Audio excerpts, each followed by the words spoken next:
And he says, I got used to, mastered, and was born in a world of tension. Overcame all my tension, and here I am today, looking like a dragon slayer coming off as too cocky to some people. So how do you overcome all tension and obstacle and enjoy your new self to not come off as cocky to some women? Let's talk about this. This is a really good question. I like it a lot because it's an interesting topic. When he wrote it, I had to think about it for a minute.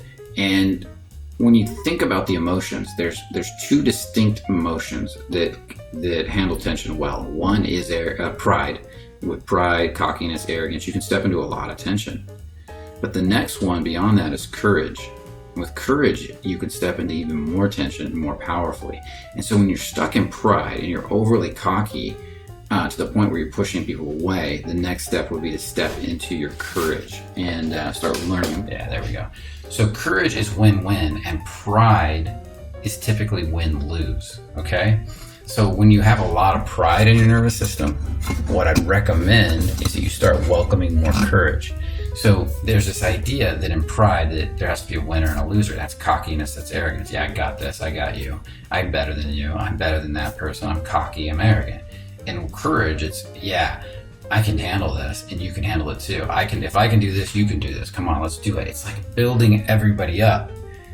And it's still stepping into a lot of tension. It's still managing a lot of tension. It's still playing with the tension, but it's believing in everybody else around you.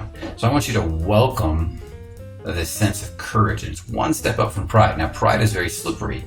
So you have to be willing to welcome that part of yourself that wants to feel like you're better than everybody else and release on that and acknowledge it and ask yourself to let that go, to be able to get to the part of yourself that feels powerful and feels everybody else can be powerful too, and you're welcoming everybody to be in that with you. That's a sense or a feeling, right? And so start to think of it that way, okay?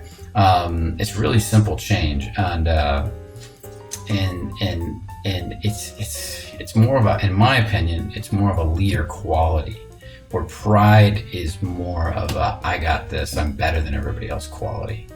So start to think of yourself as that way. How can I welcome everybody else to the and it's so easy not to notice your pride. It's so easy to let it go by because it can work. It can get you certain results.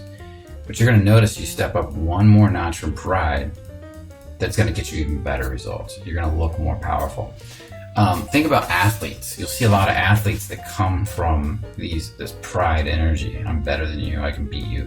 But then think about athletes that are really courageous. When I think about it in business. Look at somebody like Richard Branson. He's really out there. He wants the whole world to win. Win-win. How can we create a win-win? That's kind of his attitude. And when you look at somebody else that's out there that's kind of like cocky, and I'll let you decide who it is. But think about somebody else out there who's kind of cocky and is a win-lose. And it's I'm going to win, you're going to lose, I'm going to beat you out kind of businessman. Then that's somebody who's more in the pride. And that's why so many people, I believe, love Richard Branson, is because, he goes out and does all these amazing things. If you haven't read his book, Losing My Virginity, where he steps into a lot of tension, takes a lot of risk, but he really wants everybody to win. And I think that's a great example.